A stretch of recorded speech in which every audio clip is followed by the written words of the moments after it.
¿Cómo estamos?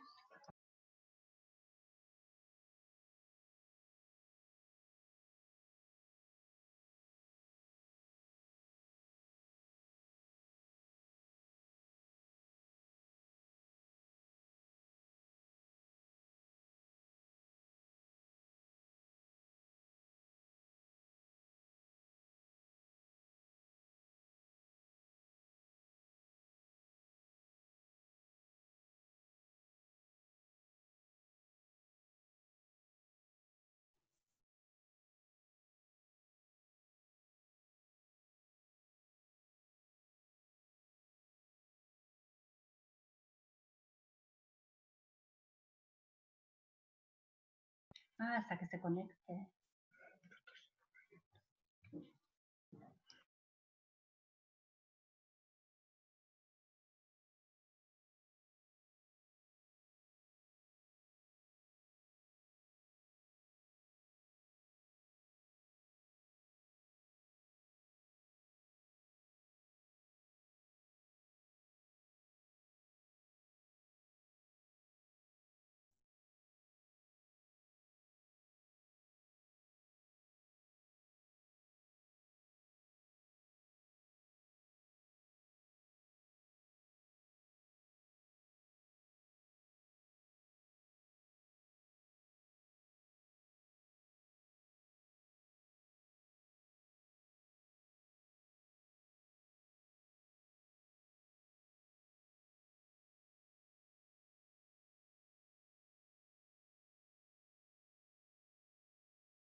Sí, buenos días. Buenas tardes.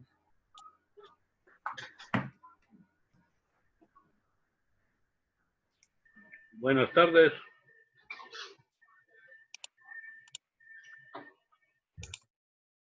Buenas tardes, hermanos.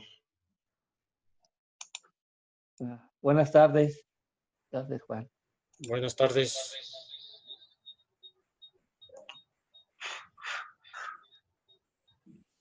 Buenas tardes a todos. Buenas Buenas tardes, tardes. Juan. ¿Cómo estás? Tardes. Buenas tardes. Buenas tardes, Yadira. Buenas tardes a todos. Buenas tardes. Sí, sí, sí. Buenas tardes a todos. Buenas tardes. Buenas tardes. Buenas tardes. Buenas. Buenas tardes. Buenas tardes. Buenas tardes a todos. Quieren. Ok, buenas tardes a todos. Espero que se me escuche bien. Háganme la indicación si se escucha perfecto. Buenas tardes a todos. A veces estoy con este aparato. Se oye muy bien, padre. Muy bien, vale, pues entonces vamos a iniciar. ¿Se En el escucha nombre bien? del Padre, del Hijo y del Espíritu Santo. Amén. Quita el video. Gracias, Señor, inspire nuestras acciones, las sostenga y las acompañe para que todo nuestro trabajo brote de ti como de su fuente y tienda a ti como a su fin. Por Cristo nuestro Señor. Amén. Amén. Gloria al Padre, y al Hijo, y al Espíritu Santo, como era en el Bueno, en el principio, ahora y siempre, por los siglos de los siglos. Amén. Amén.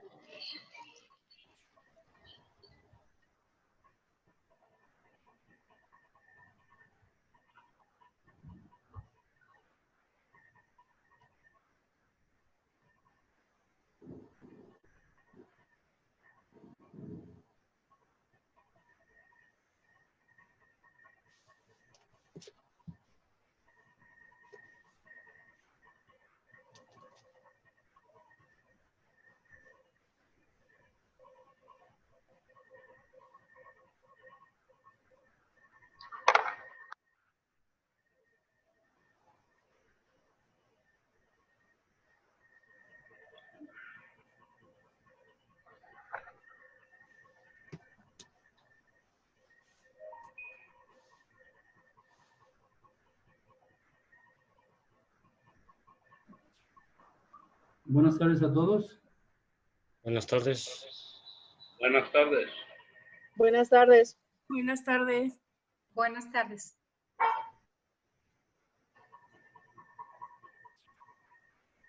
Creo que estas cosas no sirven.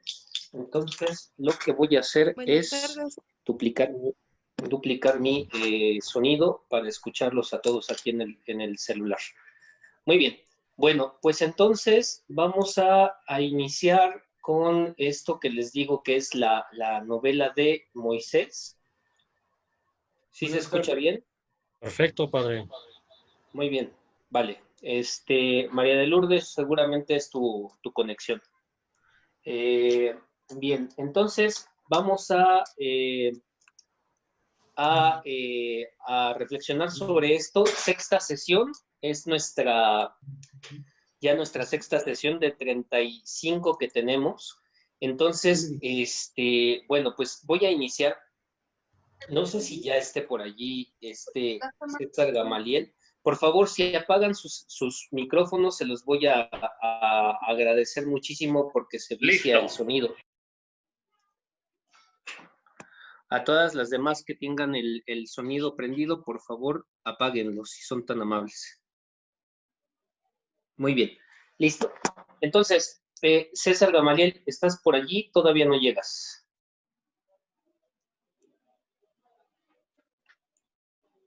Claudia, por favor, apaga tu micrófono porque se escucha tu sonido.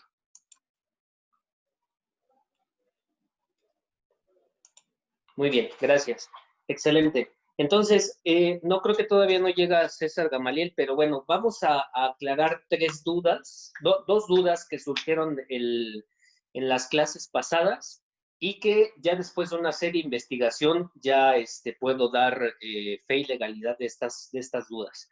Entonces, César Gamaliel nos hablaba sobre la cuestión de Melquisedec.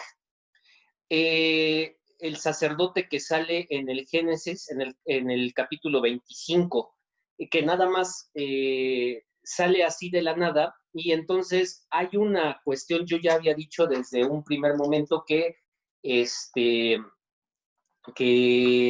la cuestión era que parecía, algunos autores bíblicos, algunos estudiosos de la Biblia, decían que era un ángel. Ciertamente hay alguna cuestión de esto, pero ahorita mismo la vamos a ver para que podamos estar bien sabidos en este tema. Entonces, Hebreos, en el capítulo 7, en el versículo del 1 al 3, nos dice, en efecto, Este Melquisedec, rey de Salem, sacerdote del Dios Altísimo, que salió al encuentro de Abraham cuando regresaba de la derrota de los reyes y le bendijo, y al cual Abraham le dio el diezmo del todo, y cuyo nombre significa, en primer lugar, rey de justicia y además rey de Salem, es decir, rey de paz. Sin padre, ni madre, ni genealogía, sin comienzo de días, ni de fin de vida, asemejando al Hijo de Dios, permanece sacerdote para siempre. Eso es lo que nos dice la carta a los Hebreos en el capítulo 7, en el versículo del 1 al 3. Ahora, vamos a reflexionar un poco sobre la figura de Melquisedec para que ustedes tengan sabido esta situación. A ver, en el capítulo 14 del Génesis, en el versículo 18, nos habla sobre precisamente esta figura de este rey y sacerdote Melquisedec.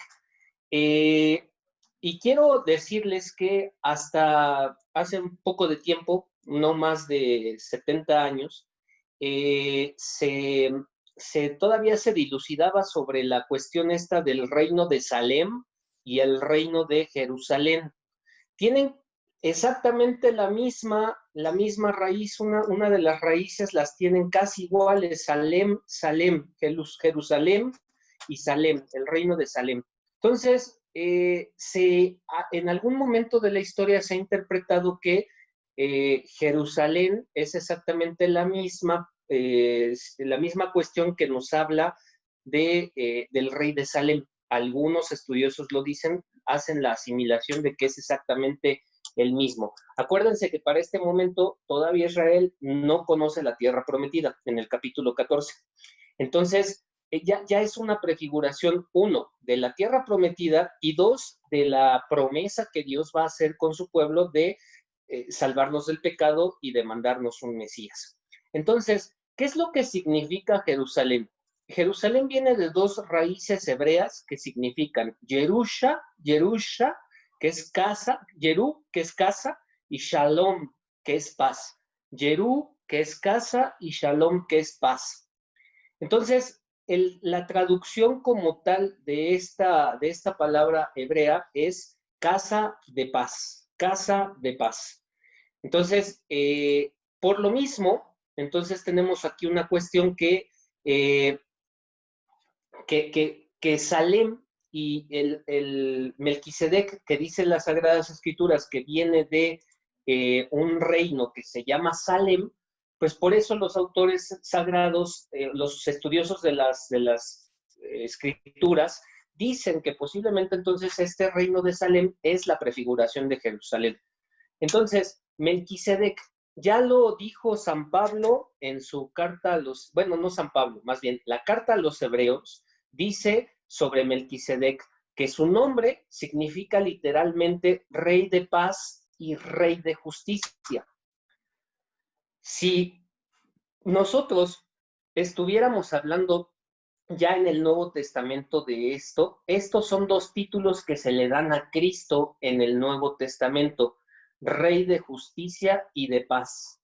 Rey de justicia y de paz. Lo sacamos más en el Adviento, hacia la última semana del tiempo de Adviento, se le saca este título a Cristo como un Rey de justicia y de paz. Por lo tanto, vuelvo a repetir, el nombre de Melquisedec significa literalmente Rey de paz y Rey de justicia.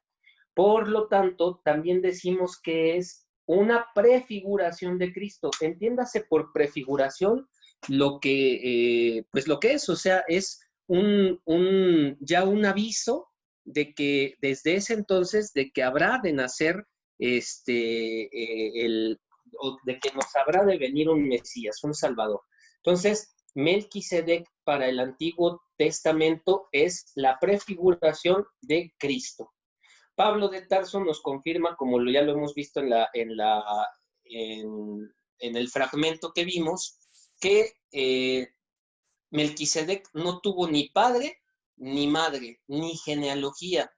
No se sabe cuándo fue el comienzo de sus días, tampoco se sabe cuál fue el final de sus días. Hay que recordar que en el Antiguo Testamento hay 3 personajes que no tienen muerte como tal. Uno es Melquisedec, otro es Elías y otro es Enoc. Entonces, son tres personajes que no se sabe de ellos después de, o sea, de Melquisedec no se sabe ni siquiera cuándo fue el inicio de su vida, pero de Enoc y de Elías no se sabe el final de su vida. Entonces, bien, otra de las prefiguraciones de Cristo y por supuesto de la Eucaristía es que el ofrecimiento que le hace Melquisedec a Abraham, o Abraham en este caso, el pan y el vino, una prefiguración de la Eucaristía. Nos dice Génesis en el capítulo 14, en el versículo 17 al 20, que Melquisedec, presentando pan y vino a Abraham, le bendijo a él y a Dios por haber vencido en la batalla. Habían regresado de derrotar al rey Kedorlaomer y a otros 3 reyes más. Entonces se encuentran con Melquisedec. Flavio Josefo, que no tiene nada que ver con la cuestión religiosa, es un historiador por excelencia que lo ocupamos para saber sobre el antiguo mundo. Nos habla ya precisamente de esta batalla que se libró entre la tribu de Abraham y estos reyes.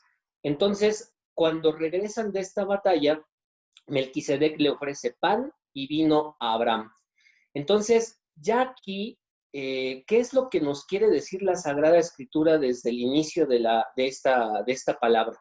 Bueno, obviamente que las cosas tenían que haber sido así, las cosas tenían que haber pasado así. ¿Para qué? Para que se cumpliera lo que Dios iba a mandar en un momento determinado, a su Hijo Jesucristo, que es el cual se iba a ofrecer y que nos iba a dar su cuerpo y su sangre en el pan y en el vino. Entonces, bueno, aquí tenemos esta imagen de más o menos del Renacimiento, y en donde precisamente vemos cómo le está entregando el pan y el vino a un Abraham, y allí se entiende que ese ofrecimiento del pan y del vino que hace Melquisedec es la prueba de que Cristo mismo se va a entregar en cuerpo y sangre a través del pan y del vino. Y el diezmo, Abraham no tenía por qué darle diezmo a Melquisedec, pero él se lo da porque, dicen los estudiosos de las Sagradas Escrituras, se lo da porque reconoce a Abraham en Melquisedec a alguien más por encima de él, que es patriarca, y por eso le ofrece el diezmo. Entonces, de ahí se dice que Melquisedec es un sumo sacerdote. Entonces, son todas estas figuras proféticas de Cristo las que se reflejan en este sentido, en este momento que vamos viendo de nuestro estudio. Entonces, bueno, pues creo que es lo que tenía que terminar de ver con ustedes. Había también una pregunta allí. No me acuerdo si la hizo Rodolfo, no, más bien hizo un comentario Rodolfo o Juan, no, Juan Correa, no recuerdo bien quién haya sido, pero decía, yo no había escuchado que Jacob tuviera hijas. Se presume, esto no es del todo cierto, Jacob tuvo 12 hijos con diferentes mujeres. Sin embargo, de la única mujer que se habla en el Génesis es de Dilma, precisamente. Entonces, se presume que tuvo muchas más hijas, pero la única que se habla acerca de ella en la Sagrada Escritura y que sabemos que sí tuvo hijas Jacob fue esta mujer. Entonces, los mormones en su revelación, ellos hablan precisamente de que Jacob tuvo muchas hijas, pero bueno, esa no es nuestra revelación, esa es la revelación de ellos y esa no nos interesa a nosotros. Bueno, aclaradas estas cuestiones y aclaradas estas dudas, paso a la última parte de lo importante de nuestra clase, el Génesis. Génesis 26. Entonces, nosotros vamos pues a marcar esta pauta, este ritmo, y lo vamos a hacer pues de la siguiente manera. Vamos a ver el final de los tiempos del patriarcado de Jacob y el inicio de los tiempos de la figura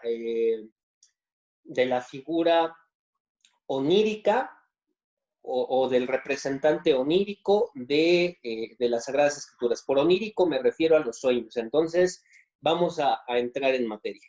Bien, el ciclo de Isaac, el ciclo de Isaac se encuentra integrado, dentro del ciclo de Isaac se encuentra integrado el ciclo de Jacob, la gesta de Jacob.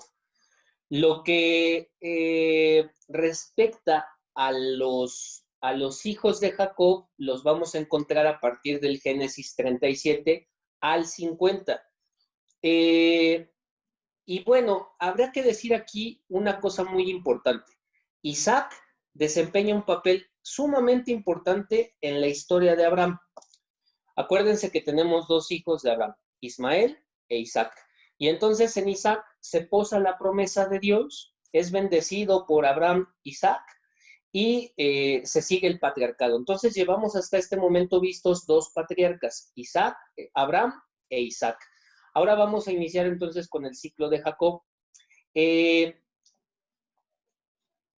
podemos decir acerca de Jacob? Bueno, pues primero que es una figura narrativa importante hasta el final de la historia de José. O sea, aparece desde la mitad del Génesis hasta el final del Génesis, cuando ya muere y que le hacen una promesa de llevarlo a la tumba de los patriarcas. Esto es muy importante porque nos va a dar la relación del Génesis con los demás libros. 1. Jacob muere en Egipto y de sus hijos nacen los hebreos, a quien Moisés liberará. Ojo con eso, porque de esos 12 hijos se van a multiplicar por miles durante muchos años, y entonces estos hijos serán los padres de todo el pueblo de Israel, que al final de cuentas liberará o tendrá que liberar Moisés. Pero esto es solamente como una antesala de lo que vamos a ver el día de hoy.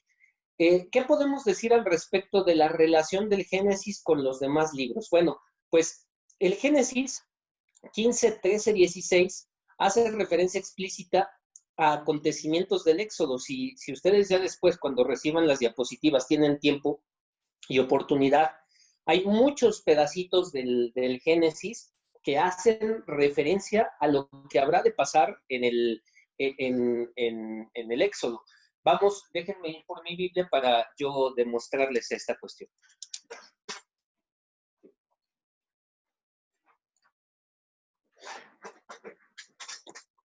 Ok, tenemos el Génesis en el capítulo 15, en el versículo del 13 al 16.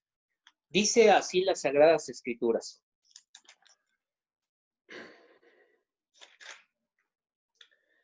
Dice, tú, en tanto, irás en paz con tus padres, serás sepultado en buena... perdón, me bajé unos versículos. Yahvé dijo a Abraham, has de saber que tus descendientes serán forasteros en tierra extraña, los esclavizarán y los oprimirán durante 400 años. Pero yo a mi vez juzgaré a la nación a quien sirvan y luego saldrán con gran hacienda. Tú, en tanto, irás en paz con tus padres, serás sepultado en buena ancianidad. Tenemos ya en el Génesis ya una cosa que es ya dicha por Dios, o sea, ¿qué es lo que va a pasar con este pueblo? Y aquí hay que hacer hay que resaltar algo importante. Lo que le falló a Israel durante toda su historia de salvación es precisamente aquello que marca el mandamiento más importante para el judío. Escucha, Israel, Ya los que tomaron curso conmigo en catequesis, ya lo hemos comentado varias veces, el mandamiento más importante de la ley de Dios es: escucha Israel, Shema Israel, Adonai Eloheinu, Adonai Echad. Escucha Israel, el Señor es uno, el Señor es tu Dios. Y entonces empieza ya el mandamiento más importante: amarás a Dios sobre todas, amarás al Señor tu Dios con todo tu corazón, con toda tu alma, con toda tu mente y con todas tus fuerzas. Y después, como lo vamos a encontrar en el Levítico, va a venir el otro mandamiento importante, o la complementación de este mandamiento importante, que es: y al prójimo como a ti mismo. Entonces, siempre, una de las cosas que siempre le fallaron al pueblo de Israel fue escuchar. Y entonces a Abraham ya se le había hecho esta promesa, o sea, y se le había hecho también esta profecía. Tú, el pueblo tendrá que descender a tierra extranjera y allí habrá de ser esclavizado durante 400 años, pero yo haré obras portentosas y te sacaré con una gran hacienda. Ojo allí, el Pentateuco, el Antiguo Testamento y también el Nuevo Testamento, pero más en el Antiguo Testamento, siempre lo que nos va a querer invitar a hacer el Antiguo Testamento es escuchar, escuchar. O sea, se nos da una palabra. La única actitud que nosotros debemos de tomar ante esta palabra es la escucha. Entonces, muy importante esto. Tenemos que formarnos ¿en qué? En la escucha. ¿Y dónde escucha el pueblo de Israel? Ya dijimos, ¿en dónde escucha las palabras de Dios el pueblo de Israel? En el desierto. En el desierto. Entonces, mucho ojo con esto para que nosotros también, a la vez que estamos aprendiendo, lo vayamos aplicando a nuestra forma de vida, a nuestra situación de vida. Muy bien, el final del Génesis sirve como un prólogo a la verdadera historia que comienza en el Éxodo 1. Ya habíamos dicho en la clase anterior que el Génesis nos sirve como una gran introducción prehistórica, para lo que será la historia completa del pueblo de Israel. Entonces, abusados con ello. Ya este final del Génesis, lo que vamos a ver ahorita en este día, es precisamente ese como comienzo de lo que ya será la conformación del pueblo de Israel como tal. El pueblo de Israel sí es cierto que se va conformando poco a poco por todos estos personajes que ya hemos visto, pero en realidad todavía no cuaja este proyecto, porque acuérdense que habíamos dicho que eran como tribus todavía, tribus nómadas que se están moviendo, valga la redundancia, de un lugar para otro, que tienen que invadir pueblos y que tienen que librar batallas para poder llegar a lo que verdaderamente Dios les va a prometer, que es una tierra en Transjordania. Entonces, abusados con ellos. Abraham, Isaac y Jacob serán la referencia clásica a la prehistoria de Moisés. Entonces, abusados con esto. ¿Quiénes conforman la prehistoria del pueblo de Israel? Abraham, Isaac y Jacob. Es gracias a estos patriarcas que se va conformando lo que va a ser después la historia del pueblo de Israel. Continúo. Bien, ahora entonces pasamos ya a ver la historia o el ciclo de Jacob, Génesis 25-36, Génesis del 25 al 36. Hay que recordar que la novela de José la vamos a ver posterior a esta en el capítulo 37 al capítulo 50, que ya es el último de los capítulos del Génesis. ¿Qué nos cuenta este apartado del 25 al 36? Bueno, nos cuenta la historia de un patriarca que ¿cómo podérselos decir? Que si bien es cierto, es parte de la prehistoria de Israel, está como que medio mal visto. Ya había hablado acerca de esto con ustedes la semana pasada. O sea, por todo el estilo de vida que llevó Jacob. Es un estilo de vida que los judíos no se vanaglorían tanto en presentarlo como un patriarca, pero al final de cuentas es gracias a la tradición sacerdotal. Acuérdense que ya vimos estas tradiciones, la tradición sacerdotal, la tradición yavista y la tradición eloísta, que nos da cuenta de la figura de Moisés. Si por la tradición deuteronomista fuese, no existiría Jacob en las Sagradas Escrituras del Antiguo Testamento. Pero es gracias a esto, a la sacerdotal, a la yavista y a la eloísta, que Jacob tiene un lugar en esta historia de la salvación. Bien, Jacob dice que parte de la región del sur palestinense, de un lugar que se llama Mambré, y que se dirige a Mesopotamia, tras haber recibido en Betel una promesa divina relativa a su descendencia innumerable. Hay que recordar que esto se lo hace a Abraham, esta promesa se la hace a Abraham, la de tener una descendencia innumerable. También se la hace a Isaac, se la vuelve a repetir a Isaac, y también se la hace a Jacob, prometiéndole una descendencia innumerable, y también le hace la cuestión de la promesa de un futuro en el país de Canaán.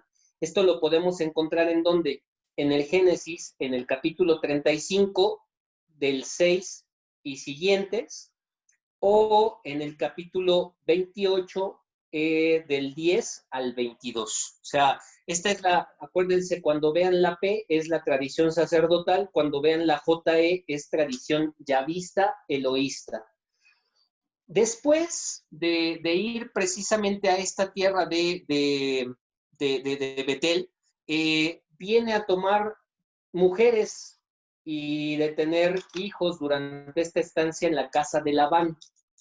Y entonces, al lado de Labán, Jacob funda un nuevo clan y experimenta este encuentro con Dios en el que recibirá el nombre de Israel.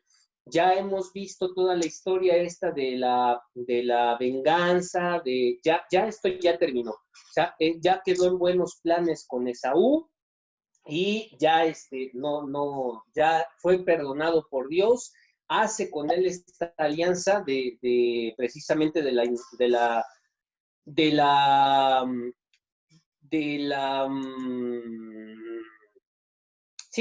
descendencia innumerable y de la tierra de Canaán.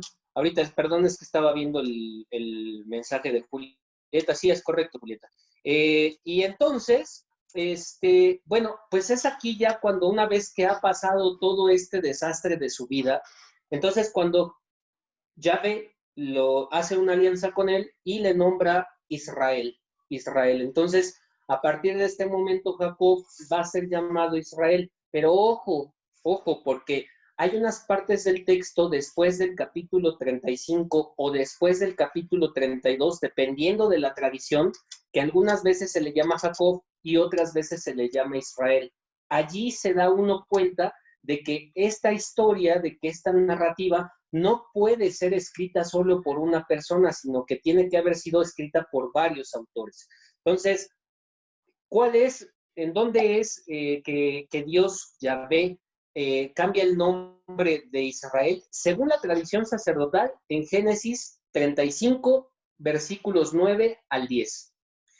¿Y en dónde es que le cambia el nombre de Jacob a Israel según la tradición yavista eloísta? En Génesis 32, 23 al 33. O sea, son dos cosas que van muy unidas, pero que están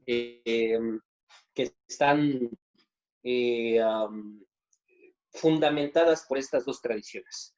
Y una vez que cambia de nombre, regresa a su casa, a Mambré. Esto lo da fundamentación en el capítulo 35, en el versículo 27. Bien. Entonces, el ciclo de Jacob, dicen los estudiosos, es una leyenda autónoma de los orígenes de Israel. O sea, esta no va de la mano con la historia de Abraham, no va de la mano con la historia de Isaac. Esta se conforma como una historia propia, independiente, autónoma, y tal vez, dicen los autores, una de las más antiguas, y por lo tanto, al ser una de las más antiguas, tiene mayor fidelidad. En las otras decíamos que hay muchos datos que son contrarios, o no que sean contrarios, sino que se dispara uno del otro. En esta historia no, en esta historia es más fidedigna. El Israel de los inicios, hay que seguirlo comentando, el Israel de los inicios es una sociedad tribal, es una sociedad de tribus, no es un pueblo todavía el del Génesis. El pueblo de Israel nace, se constituye en el Éxodo. En el Génesis es una sociedad tribal. Acuérdense de eso, porque esto es muy importante. Recuerden ver el Génesis como prehistoria simplemente y al Éxodo ya como el inicio de la historia. Entonces, la genealogía en las sociedades tribales, esto es muy importante porque así se mantiene la herencia y esa pregunta que de dónde venimos se mantiene gracias a la genealogía, lo que nosotros decíamos, el Toladot, que el famoso que les había yo comentado. Entonces, se transmite oralmente de manera que pueda ser readaptada periódicamente a las nuevas relaciones de fuerza que se pueden establecer entre los distintos grupos. ¿Cuáles son los ejemplos de Toledot que tenemos? Bueno, pues ahí están para cuando tengan ustedes las diapositivas. Tenemos genealogía de Génesis 25, del 29 al 34, genealogía del 38, del 27 al 30, y genealogía de capítulo 48, del 13 al 20. Entonces, acuérdense, para estas sociedades tribales es muy importante la genealogía, muy importante, porque a esto le debemos que se van actualizando y por lo tanto se va fundamentando la historia de este pueblo. Bien. Ok, vamos a la historia propiamente de Jacob. Ya obviamente hemos estado ya viendo la historia de Jacob, pero vamos más a fondo ya a partir de que empieza a tener a sus hijos y empieza como que a fundamentarse ya el final del Génesis. Uno, el libro de Jacob o la historia de Jacob, por eso es que es una tradición completamente independiente, porque la finalidad de este libro es completamente genealógica. Y todo el ciclo de Jacob encuentra su término en el exilio por el delito que cometió. Y después, cómo Jacob es acogido como un refugiado, pero fíjate cómo es acogido como un refugiado indigente, por un grupo tribal distinto al que era el suyo, pero gracias al talento y a su perseverancia, se logra, se hace del afecto de este grupo tribal, convence a la tribu de su bondad, de su astucia, y entonces termina casándose con las dos hijas del jeque. Y no solo eso, sino que es tanta la estima que le tiene este grupo, este clan, que se hace de bienes y también pues impone una estructura social en la que se toma en cuenta pues su opinión, hasta en cierto caso su autoridad. Entonces, sí, es como dice, voy a permitirme leer lo que decía Julieta. Tal vez la vida de Jacob podría ser ejemplo de que es Dios quien la dignifica, así como podría dignificar la vida de cualquier mortal, es decir, cualquiera podríamos aspirar a ser instrumentos de Dios. Es correcto. A diferencia de otras historias de los orígenes de otros pueblos, ustedes se acordarán de los griegos. Los griegos, venía un dios, se embarazaba a una humana, y como que lo guardaban de todas las cosas. No, la finalidad del Génesis, del Pentateuco, es presentar a gente común y corriente, con problemáticas concretas, con debilidades muy particulares, inclusive en algún momento con con debilidades muy, muy fuertes, pero eso es exactamente lo que nos dice Julieta. O sea, lo que quiere decirnos Dios al tomar este tipo de gente es que de lo malo siempre puede salir algo bueno. O sea, allí podemos decir que a quien le dicen la oveja de la familia, la oveja negra de la familia, si a ti te dicen así, mira, todavía tienes esperanza de que Dios te rescate como para algo. Entonces, eso es lo padre del cristianismo y eso es lo padre de la palabra de Dios. O sea, no se trata de gente que esté así como en su capsulita, no. Es gente que es débil, que a veces muestra problemas, pero que de eso se vale Dios para hacer cosas grandes y bellas. Muy bien. Gracias a Julieta por su participación. Bueno, al final, todos los obstáculos, sí, o sea, me pregunta Victoria que si puedo repetir lo de la finalidad. La finalidad es mostrar gente común y corriente, gente que es de carne y hueso, que tiene debilidades, que sufre tentaciones. ¿Para qué? Para sacar de lo peorcito algo bueno, algo mejor, ¿sale? Entonces, al final, después de todos los obstáculos, los ataques que amenazan a toda esta tribu, a este clan o a esta figura en específico, se ve recompensado por el cambio del nombre, o sea, por esa elección que Dios hace, como lo vemos en el Génesis 32:29, ya lo habíamos hablado. Y entonces aquí se dan los cimientos del futuro de Israel. Ojo allí entonces, el cambio del nombre de Jacob a Israel ya viene siendo como que el puente entre el cambio de la prehistoria a lo que serán los cimientos, porque todavía no es la historia como tal, son los cimientos de lo que va a ser el pueblo de Israel.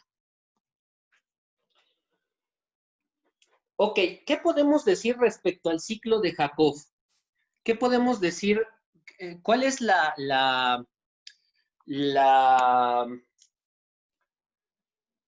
el análisis que podemos hacer del ciclo de Jacob? Bien, explica todo lo que tiene que ser explicado. O sea, esa es una de las primeras cosas que tendríamos que decir del ciclo de Jacob. Explica todo lo que tiene que ser explicado, desde cómo llegó a obtener la primogenitura, desde todo lo que tuvo que pasar con su hermano Esaú, de todo lo que tuvo que sufrir en el exilio, de cómo se ganó la confianza del clan. Explica todo lo que tiene que ser explicado. 2. El ciclo de Jacob nos narra el nacimiento y los orígenes, como ya lo vimos, el cimiento de los orígenes del pueblo de Israel. 3. La existencia de Israel como un pueblo tribal. Acuérdate que eso es muy importante. Es importante saber que cada vez que nosotros escuchamos en la Sagrada Eucaristía el Génesis, no estamos hablando de la etapa de pueblo, sino la etapa tribal. 4. El derecho a su territorio en las montañas de Palestina. Ya vimos que a Abraham se le dijo que iba a tener esas tierras de Canaán, luego a Isaac se le repitió lo mismo, y a Jacob se le repite también esta promesa. Entonces, el libro de Jacob, ¿qué es lo que nos fundamenta respecto del pueblo de Israel? Su derecho que tienen al territorio en las montañas de Palestina central, siendo sus santuarios principales Siquén, Betel, Penuel y Mahanaim. Y también nos dice al respecto de este ciclo de Jacob, cómo todavía no estaba tan intenso Dios en la cuestión de las relaciones con otros pueblos. Acuérdense que ya el Dios del Éxodo es un poco celoso. Todavía aquí en este plano todavía no se da ese Dios celoso, todavía permite que se empalmen con otras tribus, como es el caso en la cuestión de Jacob, que se llevaron a cabo ciertos matrimonios con tribus arameas. Muy bien, ¿qué podemos decir sobre el Dios de Jacob? Ya hablamos sobre el Dios de Abraham, ya hablamos sobre el Dios de Isaac, ya hablamos sobre el Dios y ahora vamos a hablar sobre el Dios de Jacob. ¿Qué podemos hablar de este Dios? Bueno, pues que todavía no es un Dios exigente y exclusivo como el de Moisés. En este tiempo se llega a invocar a dos dioses distintos para garantizar los tratados, como nos lo pone de manifiesto el Génesis 31:53. Es el Dios de Abraham, el Dios de Isaac. O sea, todavía no se ve ese Dios único que es Yahvé. Por lo tanto, el clima religioso, ¿cómo se va a mostrar? Pues un poco flexible en el que yo, miembro de la tribu, te regateo, te juego medio que astucias, hay alguna medio que otra trampita, pero es gracias a esto que nosotros podemos llegar al compromiso, a una promesa, como es el caso de Jacob. Jugó tretas, trampas, para poderse ganar la primogenitura. Al final de cuentas, esas trampas son las que llevan a un compromiso, en el compromiso de bendecir a Jacob como el padre del pueblo de Israel, y llegar a un compromiso con él de tu descendencia será innumerable y tu lugar de domicilio será la tierra de Canaán. Muy bien. ¿Dudas o preguntas hasta aquí que tengan? Porque ya vamos a avanzar a la novela de José. Por favor, quien tenga dudas o preguntas, abra su micrófono y lo escucho.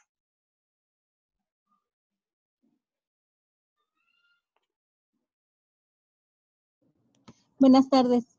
Hola, buenas tardes. Hola. ¿Quién eres? María Teresa. ¿María Teresa Hidalgo? No, Delgado. Ah, Delgado. Sí, Tere. No entendí bien lo que es un pueblo tribal. Es una tribu. O sea, pequeños grupos humanos que comparten ciertas características, ciertas condiciones sociales, pero que la mayor parte del tiempo andan, bueno, puede haber tribus establecidas o tribus nómadas. Es decir, tribus establecidas son unas que ya tienen completamente delimitados sus territorios, y hay otras que son tribus nómadas que se tienen que andar moviendo de un lado para otro, porque así como los gitanos, ¿ya has escuchado hablar de los gitanos? Sí.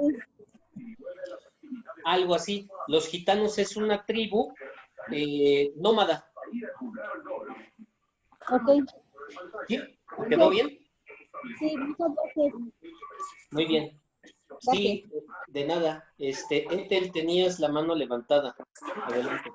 Sí, entonces, en resumidas cuentas, Jacob es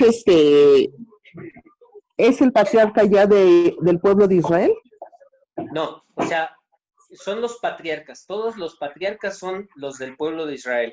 Pero digamos, en quien se da la fundación o quien se da los cimientos ya del pueblo de Israel, ya es cuate Jacob. Digamos que, o sea, todos son considerados patriarcas, acuérdate, que no quepa duda en eso. Abraham es considerado patriarca, Isaac es considerado patriarca, Jacob es considerado patriarca, pero cada uno en su momento es considerado un patriarca, pero digamos como de una conformación. Es decir, por decir, Abraham, ¿es patriarca del pueblo de Israel? Sí, pero todavía ni siquiera es pueblo porque es una tribu, ¿sale? Isaac Ajá. es considerado patriarca del pueblo de Israel, sí, pero todavía no es pueblo. Jacob es considerado patriarca del pueblo de Israel, sí, pero todavía no sigue siendo pueblo, aunque ya son como que los pasitos que ya van construyendo para poderse hacer un pueblo. Ya el pueblo va a ser ya fundado, como ya lo hemos visto, por Moisés. Y también, ¿qué delito cometió Jacob para haber sido a otra tribu? Pues acuérdate que tiene que, ¿cómo se llama? Engaña a su hermano, quitando, bueno, más bien, lo conquista como ya lo habíamos visto con el hecho de la comida, con la cuestión de la primogenitura. Después se arrepiente Esaú, su hermano, de no entregarle la primogenitura. El día que le van a dar la bendición a Esaú es el día en que su padre, como ya está como ciego, en lugar de ponerle a Esaú, le ponen a Jacob, recibe la bendición y entonces tiene que salir huyendo como ratero, porque pues obviamente se robó la primogenitura. Y entonces, hasta que no arregla como lo vimos la semana pasada, hasta que no arregla la situación con Esaú, no se le perdona ese pecado y ya es como Dios hace una alianza con él. Bueno, muy bien, gracias. ¿Sí? ¿Preguntas más? ¿Preguntas menos? ¿O pasamos ya a José? Bueno, son 10 para las 7. Yo creo que ahora sí les voy a dar descanso porque todavía nos quedan bastantes diapositivas. Vámonos a un descanso de 5 minutitos, 7 minutitos y volvemos, ¿ok? Aquí tengo otra pregunta. ¿Qué es jeque? Pues es así como se le da el nombre a, no sé, a los zares. El zar es el rey, pero ese título era solo en Rusia. El jeque es así como que el jefe de la tribu. Aquí se le llamaría, ¿cómo se le llamaba? Tlatoani. Al gobernador, ¿eh? Alguien que me saque de la duda.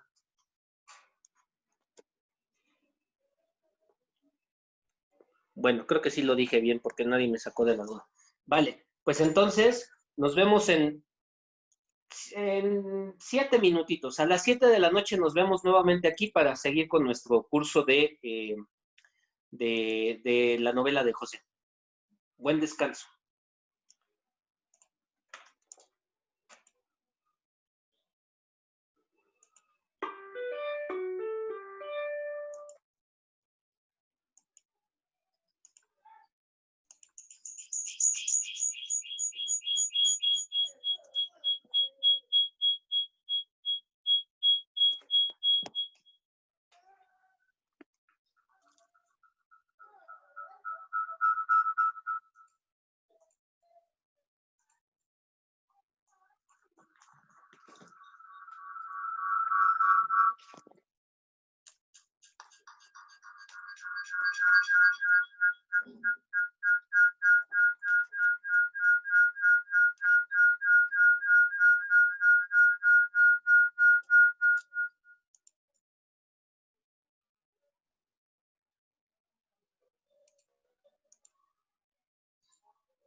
Seas that rise when I gave the word. Now in the morning I sleep alone. Sweep the streets I used to own.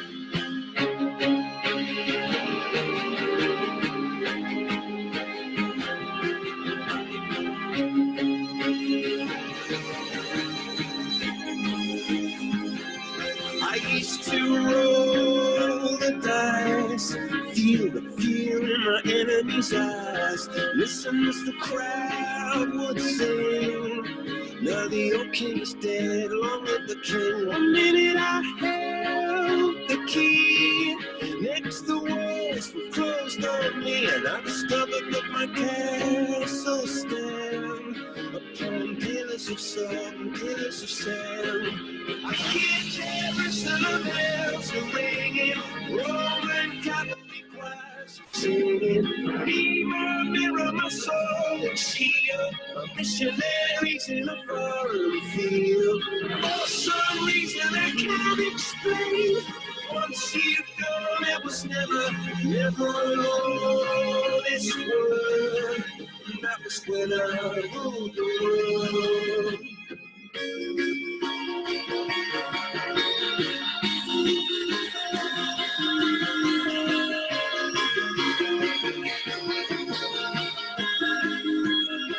It was the wicked and wild wind blew down the doors to let me in. Shattered windows and the sound of drums. People couldn't believe what I'd become. Revolutionaries wait for my head on a silver plate, just a puppet on a lonely string. Oh, who would ever want to be king? I hear Jerusalem bells ringing, Roman cavalry choirs are singing. Mirror, mirror, my sword and shield, my missionaries in a foreign field. For some reason I can't explain, I know St. Peter won't call my name, never alone this world, but that was when I ruled the world.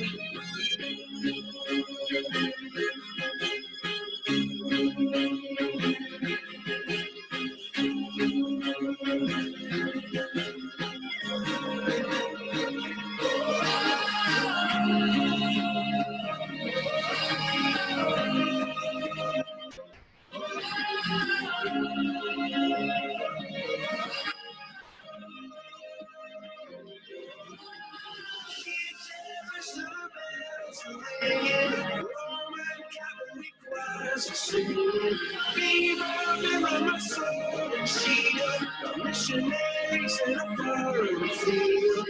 For some reason I can't explain, I know St. Peter won't call my name, never alone this world, but that was when I ruled the world.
where the clouds are far behind. Be where trouble melts like a lemon drops high above the chimney top. That's where you'll find me, oh, somewhere over the rainbow, way up high. The dream that you did too. Why, oh, why can't I?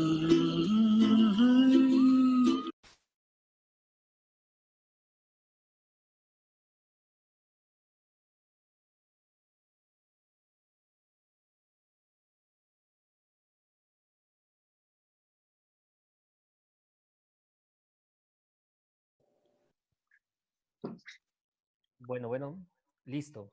Excelente, regresamos.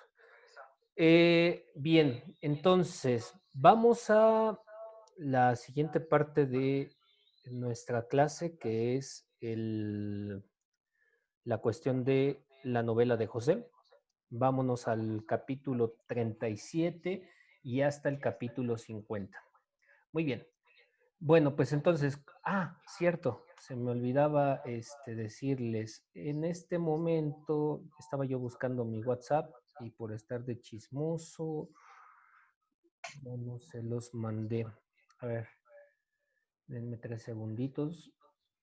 En este momento les estoy mandando... Ay, ¿dónde está? Denme 3 segundos, por favor.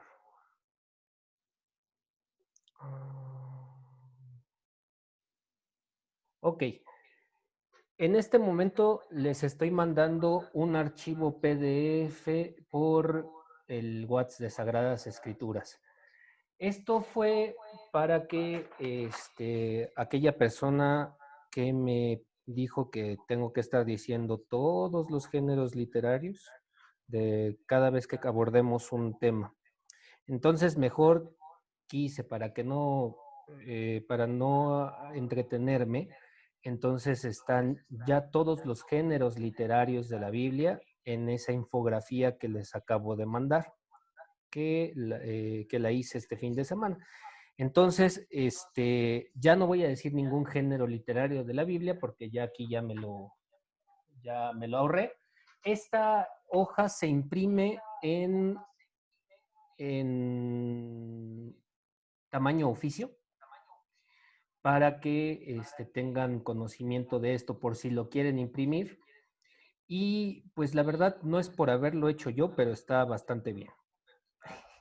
Entonces, para que lo tengan allí todos ustedes. Muy bien. Bueno, entonces, vamos al 3750. Bueno, entonces ya como su nombre lo dice, es la novela de José. La novela de José. Entonces, ¿qué se narra en esta novela de José? Se narran muchas cosas. Principalmente rivalidades, abandonos y solidaridades entre los hijos de Jacob. Entonces, va a ser como que estas 3 cosas importantes las que se van a mover en este momento de este apartado del Génesis. Rivalidades, abandonos, solidaridades entre estos hijos de Jacob.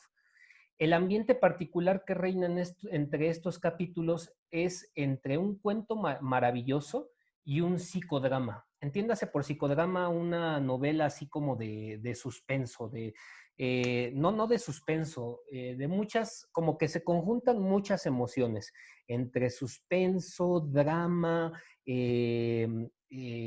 pues varios sentimientos. Sí, se escucha el eco y no lo puedo quitar porque estoy con mi teléfono en un lado y estoy con el micrófono en el otro, por eso es que se escucha el eco. Bueno, entonces, el ambiente particular, ya dijimos, es precisamente ese lado maravilloso y ese psicodrama. pero también se respira un ambiente de modernidad, de modernidad. ¿Por qué de modernidad? Porque ¿qué pasa en este relato? En medio de un relato épico, de una historia nacional y religiosa, se da precisamente esta novela. O sea, es la combinación de varios géneros. O sea, estamos viniendo desde una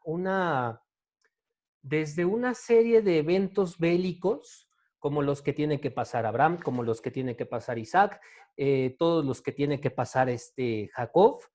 Y justo en este momento de la historia, como que se hace un hito, una ruptura, y se presenta esta novela, este cuento maravilloso, este psicodrama.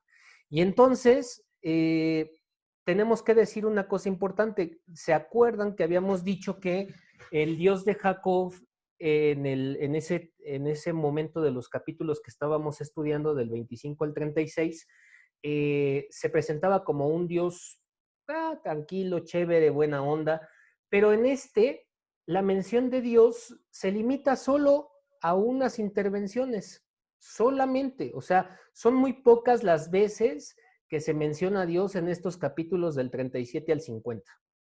Dios actúa aquí en una discreta, como dice aquí la diapositiva, providencia. Es decir, si bien es cierto que Dios sigue proveyendo a toda la creación, sigue preocupándose por toda la creación, pero lo cierto es que actúa con un perfil muy, muy, muy bajo. Entonces, abusados con ello para que podamos tenerlo bien aclarado aquí. Entonces, sigo con la diapositiva. La elección de José es muy diferente a todo lo que hemos visto hasta este momento con los patriarcas anteriores. La elección de un justo en tierra extranjera se manifiesta precisamente por esa religiosidad, por esa piedad religiosa que tiene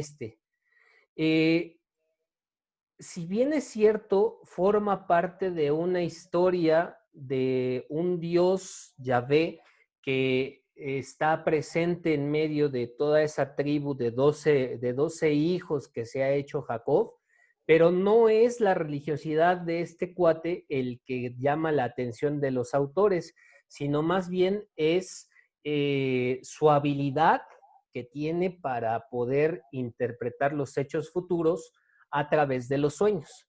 O sea, esa es la particularidad de José. La particularidad de José es que no se basa en su fe como Abraham, no se basa en su fidelidad como Isaac, no se basa en esa cuestión de ese cambio o esa transformación que tuvo Jacob. No, aquí lo que más importa para elegir a José es que tiene una característica, una cualidad, que es la de interpretar los sueños. Y entonces, con esa cualidad, puede hacer dos cosas José: o una, guiar a las personas, o dos, manipularlas. Pero ojo, como dice la diapositiva, nunca haciendo uso de la violencia. Pero fíjense, o sea, ¿cuál es el meollo de este asunto? No me interesa su fe, no me interesa su fidelidad, me interesa, exacto, sí, bueno, José el Soñador, no, más bien, ese nombre de Disney es incorrecto, no es José el Soñador, es José el interpretador de sueños. Porque si fuera el soñador, entonces él estaría soñando, y no, él interpretaba los sueños. Entonces, quítense esa idea tonta de Disney, no es José el Soñador. Bien, ¿cómo podemos hacer la síntesis de esto? Muy fácil. Bueno, empieza entonces en el capítulo 37, en el versículo 1, donde pone al comienzo de toda la historia de José, el Toledot de Jacob, es decir, la descendencia de Jacob. Desde el 37.1 en adelante nos vamos a encontrar con la descendencia de Jacob. Nos van a ser mencionados todos los hijos que tuvo Jacob. Entonces, de estos capítulos entre el 37 y el 50, el más importante o el personaje principal es José, excepto en el capítulo 38. O sea, toda la historia de este Génesis se habla de José desde el 37 al 50, pero casi no se hace mención, o más bien no se hace mención en el capítulo 38. Más bien en el capítulo 38 se habla de su padre, de Jacob. Después, Jacob está ausente en los capítulos 39 al 41. No participa directamente entre el altercado que hay entre sus hermanos y José.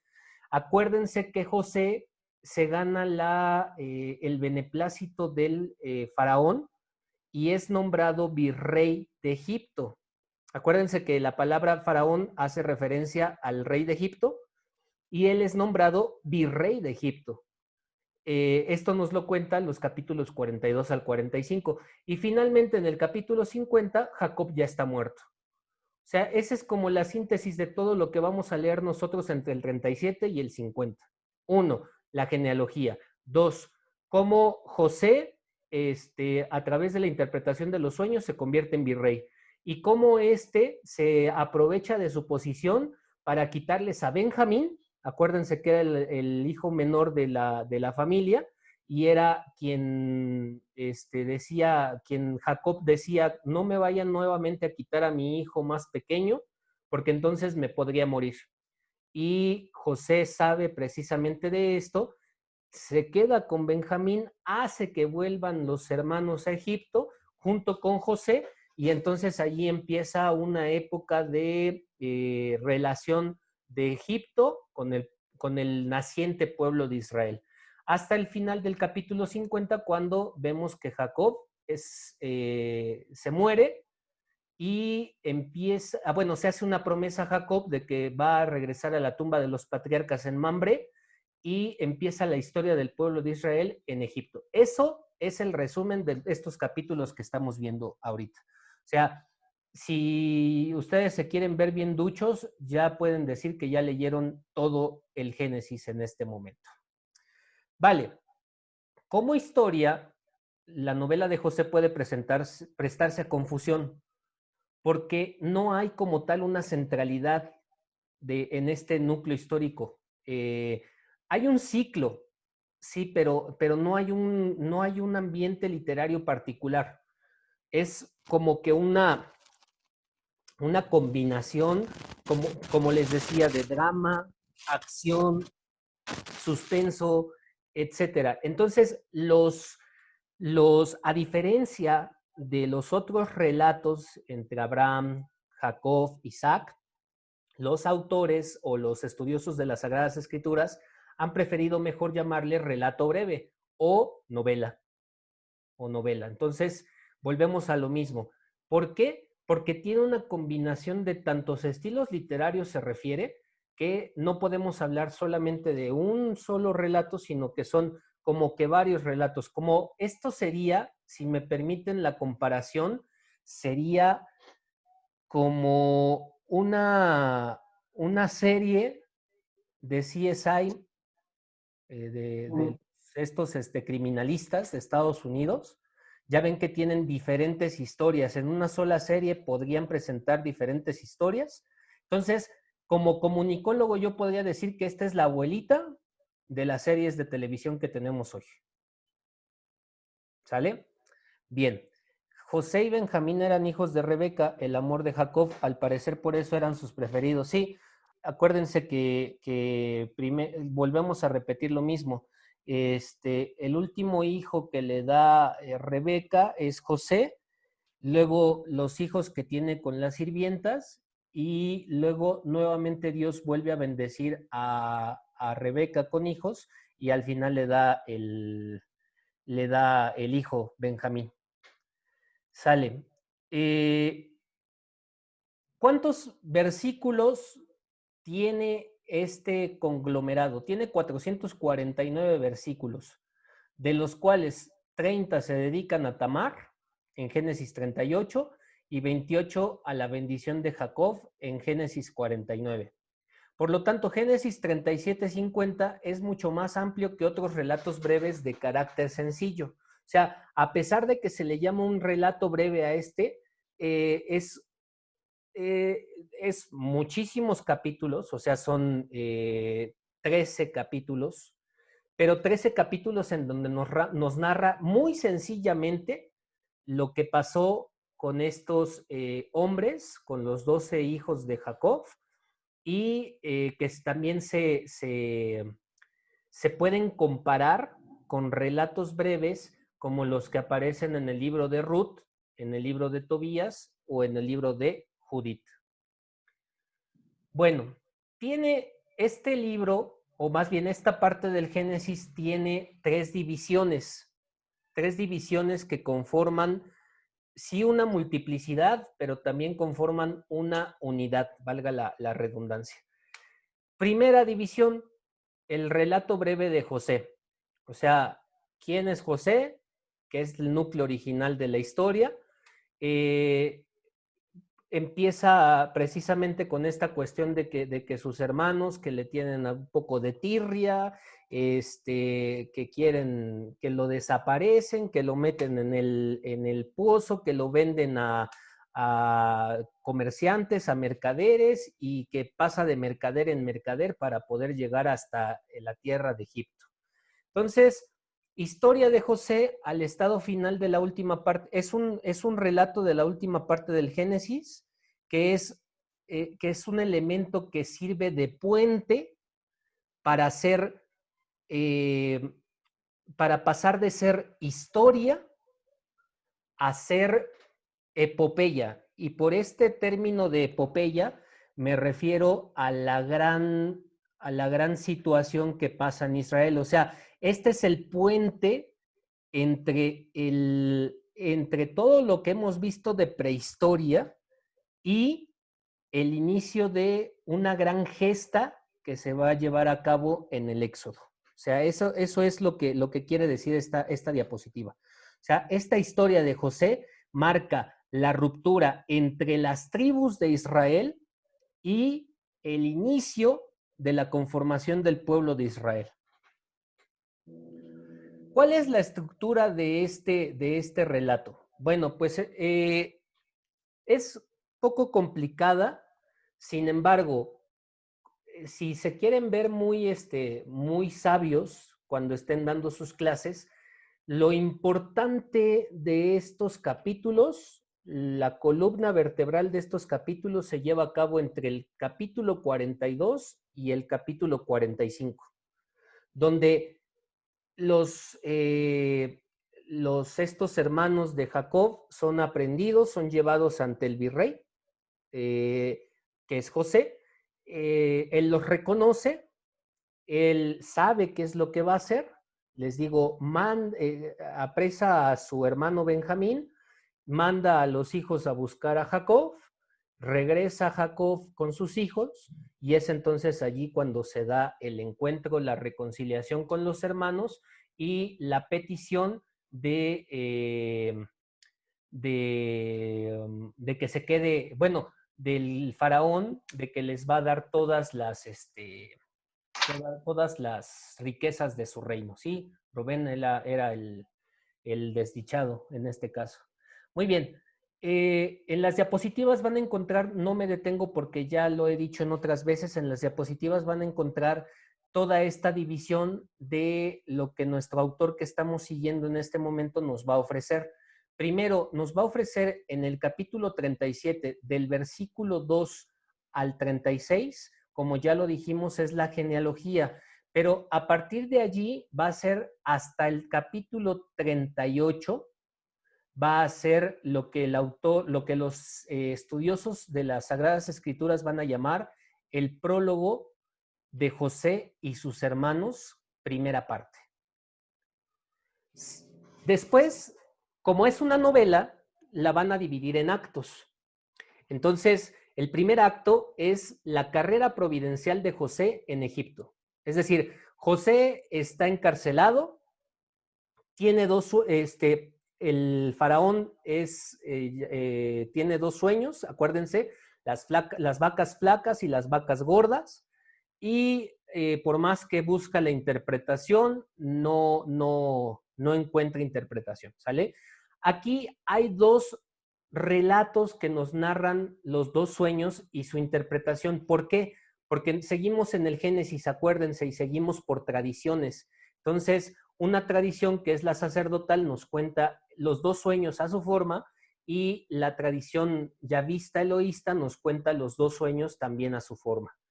Luego, el capítulo 41 nos va a narrar cómo llega José a ser virrey de Egipto, cómo le dan esta autoridad, siendo extranjero le dan la autoridad del pueblo de Israel, y luego cómo vienen esos 7 años de abundancia que efectivamente él interpretó a partir de estos dos sueños, y cómo después en el 41 al 53-57 cómo va a venir la época de hambre, pero que no va a sufrir el pueblo de Israel porque se previno precisamente con esta interpretación de José. Luego viene ya el segundo acto, cuando empieza a haber hambre en los territorios cercanos a Egipto, pues entonces tienen que bajar los hermanos y pues ya saben ustedes la trama que los hermanos de José son llevados ante el mismo José, esto que hemos dicho. Luego, cómo regresan los hermanos para decirle a su padre Jacob pues lo que ha sucedido, lo que ha pasado, y cómo regresa la familia nuevamente a Egipto. Reconocen que el hijo que según estaba muerto no está muerto, sino que es el virrey de Egipto. Hay un perdón mutuo de parte de los hermanos y de parte de José, y es cuando Jacob es invitado a viajar a Egipto y el faraón les hace la invitación de que él compartirá todas las riquezas de su pueblo con todos los descendientes o la generación de José. Tercer acto. Ya entonces tenemos aquí en el tercer acto cómo Jacob llega a Egipto y entonces se hace nuevamente ya esta relación de José con Jacob. Y entonces viene ya dejar el domicilio donde está establecido Jacob, migrar a Egipto. Allí, cuando se migra a Egipto, se hace un censo en el capítulo 46, en el versículo del 8 al 27, nos habla de que cuando se metieron a Egipto o cuando llegaron a Egipto se hizo un censo. Luego Jacob se encuentra con José, hay una audiencia ante el faraón. Acuérdense que allí es cuando ya le ofrece a Jacob el faraón todas las riquezas y se da la cuestión de unos acuerdos agrarios para que haya paz y prosperidad en medio de Egipto, con todos los que han sido invitados a la tierra de Egipto.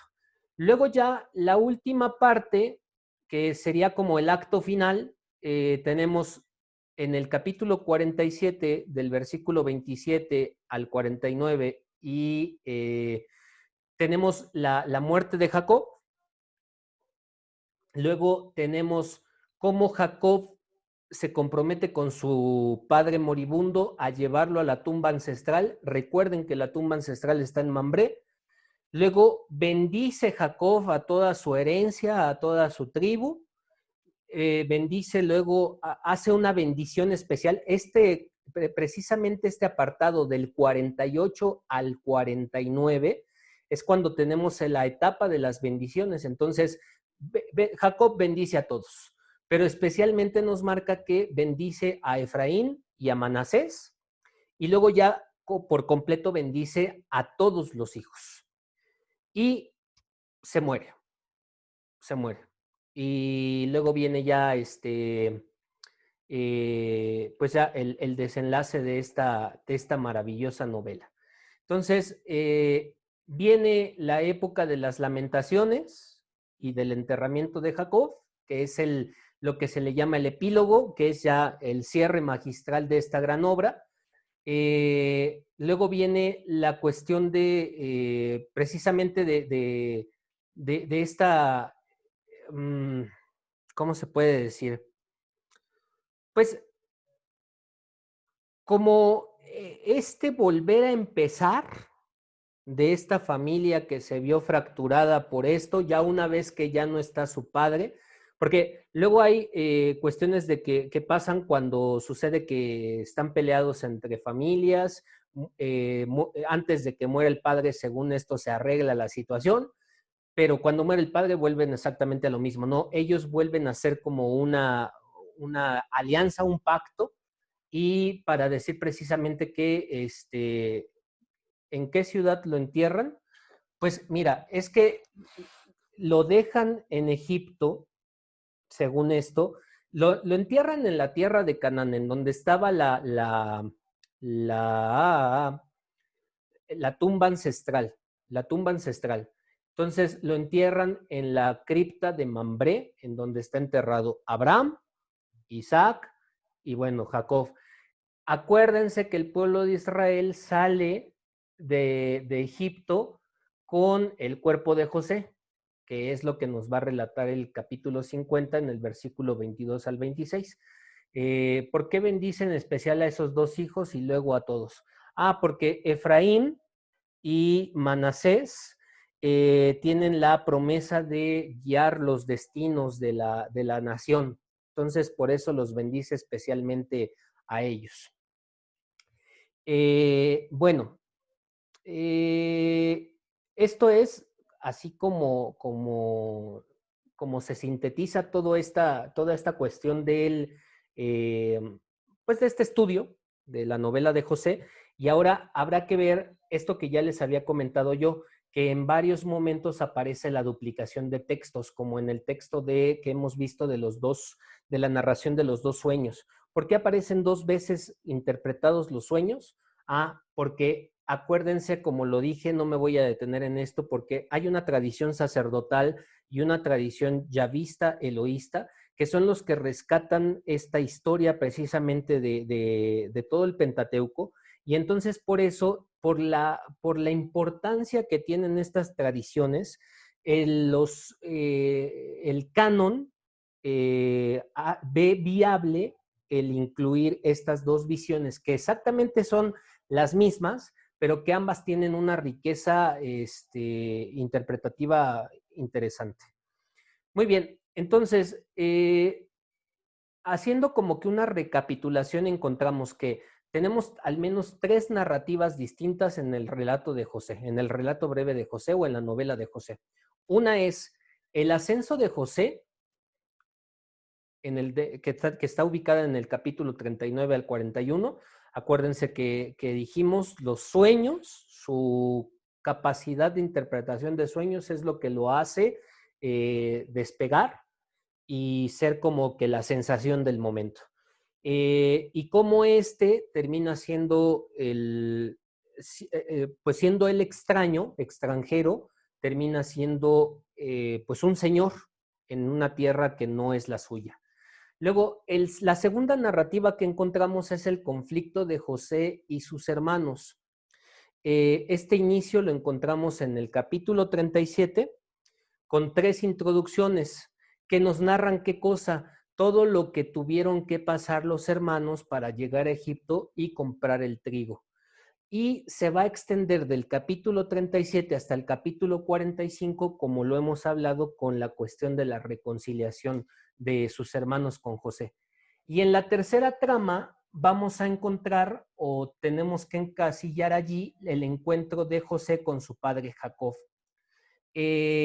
Pero lo más importante de este encuentro de José con Jacob es cómo este pueblo naciente se va a establecer en esta tierra de Egipto para después que sea llevado por Dios a la tierra de Canaán. Ojo allí con esto es muy importante. Los hijos de José son Efraín y Manasés, que era también lo que preguntaba ¿quién era? ¿Rodolfo? No, María Mondragón. Ok, María Mondragón, dijimos que eran los que rigen los destinos de la tierra y efectivamente son los que se encargarán precisamente de ir conformando este pueblo naciente. Pero también esto es una cosa importante, Jacob adopta como hijos suyos a los hijos de José y entonces por eso les da esta bendición especial para ellos, porque es precisamente como decir, a ver, tú naciste en tierras extrañas, en tierras extranjeras, pero aunque hayas nacido en tierras extranjeras, te reconozco como parte de mi clan. Entonces, por eso les da esa bendición específicamente también, ¿para qué? Para decir, a ver, en este momento, con esta bendición, se enlaza lo que nosotros hemos estado viviendo como tierra, como tribu, y esto que vamos a empezar a vivir, que es la riqueza en Egipto. Entonces eran nietos de Jacob en realidad, es correcto, ¿sí? Efraín y Manasés son nietos de Jacob, pero los adopta como hijos propios. Muy bien. Este apartado del Génesis cierra el ciclo de los patriarcas.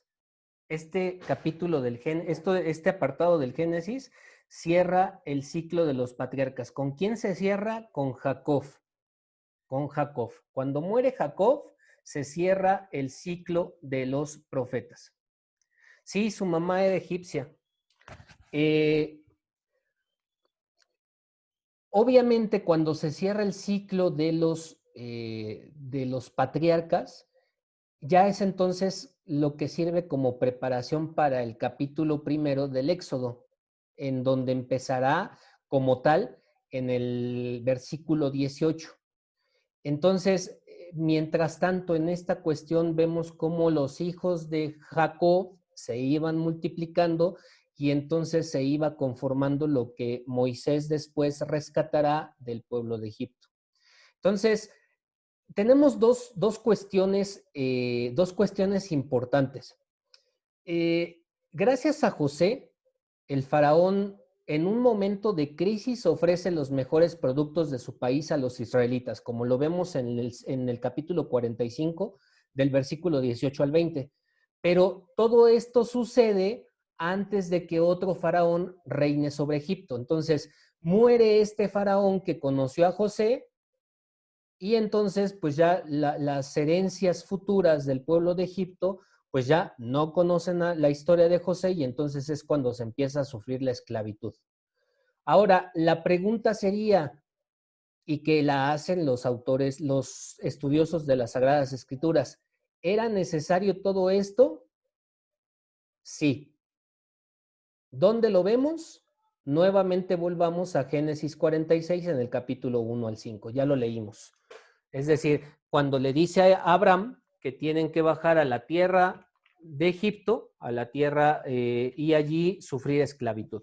Entonces, ¿tenía que pasar? Sí, ya Dios lo tenía pues como considerado en ese momento. Listo. Preguntas, dudas, los escucho.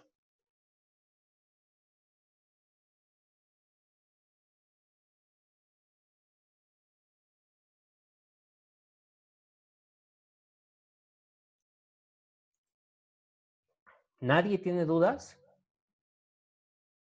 ¿Todo fue tan claro que nadie tiene dudas o más bien se están durmiendo?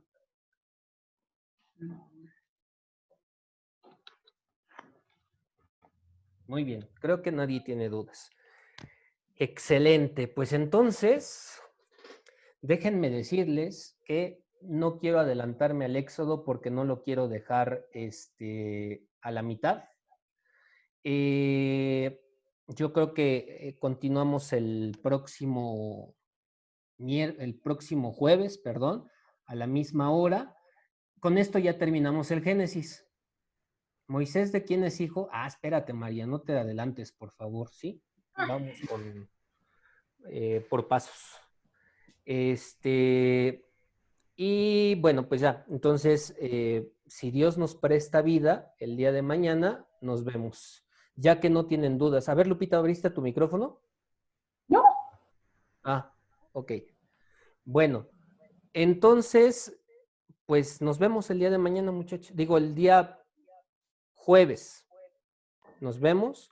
Y Ethel, tienes una pregunta.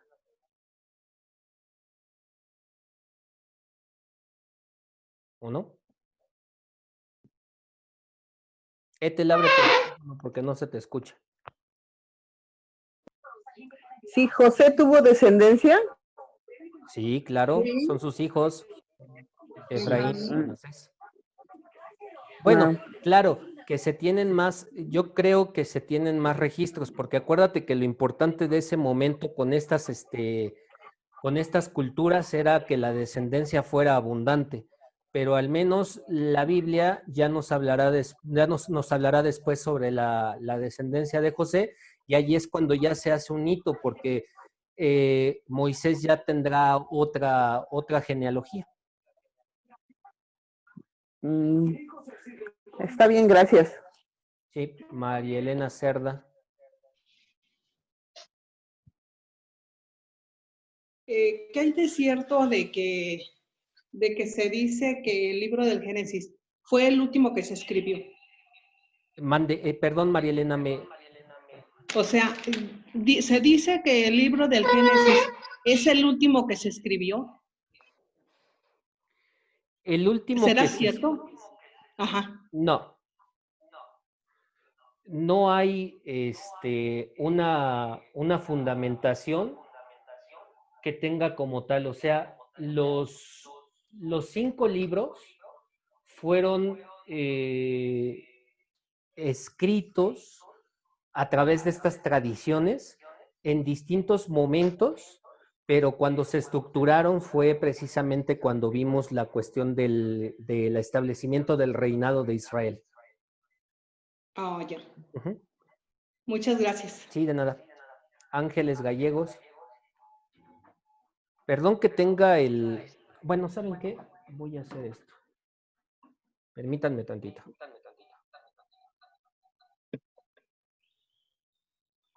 A ver, ahora sí. Listo. Ángeles Gallegos, ¿tenías abierto tu micrófono?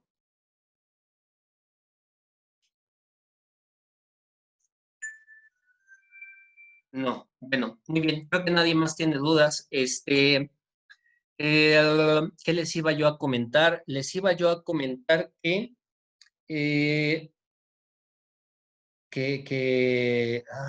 ya se me olvidó. Bueno, se los comento yo creo que otro día, porque ahorita tengo la cabeza revuelta y no sé ni qué estoy haciendo yo mismo, ¿vale?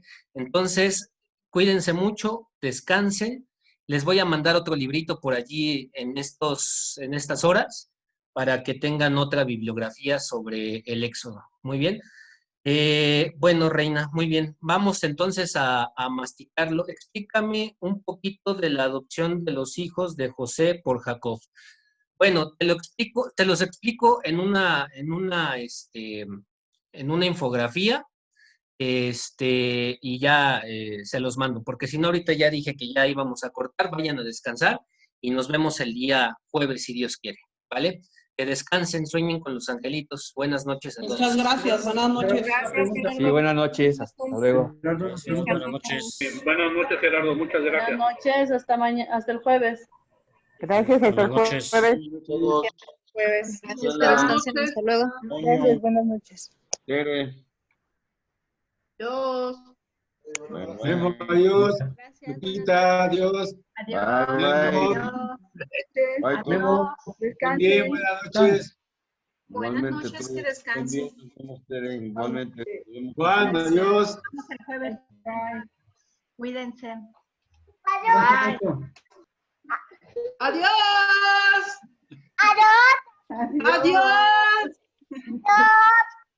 Bye. ¿Qué niña tan guapa? No de Londres. Ay, qué beso tan bonito. Bye. Bye. Adiós.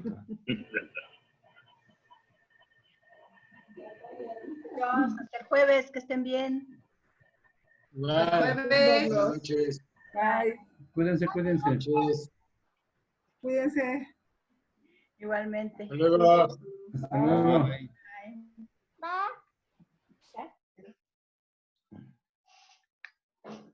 Mm.